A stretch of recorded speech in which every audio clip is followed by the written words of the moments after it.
الزمالك عمل عقد جديد لسيمو حارس المرمى اللي كان فيه قصه كده وازمه بسبب انه من ساعه ما رجع ما اتعملوش عقد فما كانش هيتأيد، فكان بيتساءل وكنا احنا حكينا تفاصيل الازمه سابقا، لكن تم قيد اللاعب بعقد اللي هو عز الشهير بسيمو حتى 2027.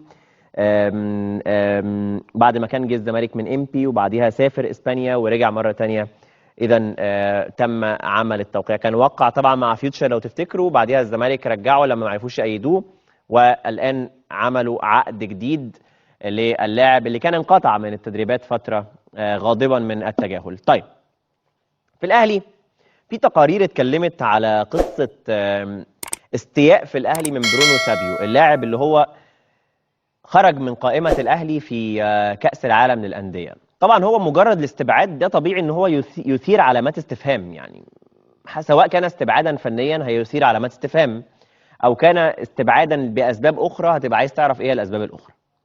فالتقارير اتكلمت النهاردة على انه الراجل مش مقتنع بيه فنيا، ده واضح ربما، وانه كمان في مشكلة خاصة بتعاقدات الأهلي مرتبطة ببرونو سابيو. بمعنى ايه؟ بمعنى انه بحسب المسؤولين او بعض المسؤولين من جهات مختلفة في النادي الاهلي، يعني سواء حوالين الصفقة بتاعت المهاجم او في ادارة النادي الاهلي او الجهاز الفني، في معلومات انه برونو سابيو حصل تواصل بينه وبين اللاعب جوستافو، لاعب اللي كان الاهلي بيفكر في ضمه، جوستافو سوزا، في يناير يعني. فاللاعب البرازيلي راح للمواطن البرازيلي بتاعه اللي بيلعب في الاهلي قال له ايه رايك؟ فاللاعب البرازيلي اللي في الاهلي قال له والله بيتاخروا في المرتبات والدنيا مش كويسه قوي وعايزين يدوني فلوسي بالجنيه المصري، فانا فلوسي متاخره، فيا ريت لو ينفع تبقى انت تحط بقى شروط عشان تضمن بيها حقك.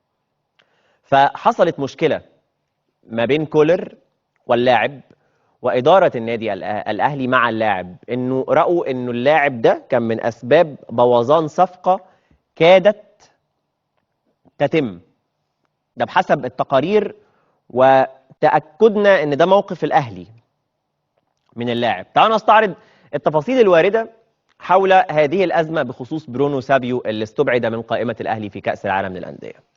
طيب، هو مبدئيا حتى الآن لا يشعر بالانسجام بحسب المعلومات، لا توجد قناعة فنية كبيرة من كولر بسابيو، تأخرت مستحقات سابيو خلال الفترة الماضية واللاعب شعر بضيق شديد. هو أخبر جوستافو بتأخر شهرين من مستحقاته وأخبره أن الأهلي غير ملتزم في السداد، وقال له يعني اطلب فلوس على راحتك. يعني سابيو أخبر مواطنه بضرورة أن يضع شروطا في التعاقد مثل التعويض بغرامة مالية حال تأخرت مستحقاته عن التوقيت المحدد لها بجانب بدلات السكن وغيرها من الامتيازات. سابيو أيضا أبدى غضبه من مارسيل كولر خلال حديثه مع جوستافو، وتحدث بشكل بحسب المسؤولين غير جيد عن المدير الفني. الأهلي نقل لمارسيل كولر ما حدث من سابيو في صفقة جوستافو وأنه كان عاملا رئيسيا في فشل الصفقة. كولر غاضب مما حدث من سابيو إلى جانب مسؤولي الأهلي. طيب، احنا تواصلنا مع مصدر مقرب جدا من برونو سابيو وسألناه، قال لنا كذب. أنا كل ما أعرفه عن هذا الأمر إن اللاعب برونو سابيو لما سئل من جانب جوستافو قال له إنه القصة في النادي الأهلي كويسة جدا، وإن برونو سابيو فعل كل ما يستطيع كي ينضم جوستافو إلى مصر، لكنه في النهاية لم ينضم. فبيقول إن هو متوقع إنه يسمع في وقت من الأوقات حاجات زي دي عن المصدر المقرب منه جدا برونو سابيو. وقال كمان في إطار كلامه إنه استبعاد برونو سابيو استبعاد فني فقط ولا علاقة له بأي أمور إدارية. طيب، خلينا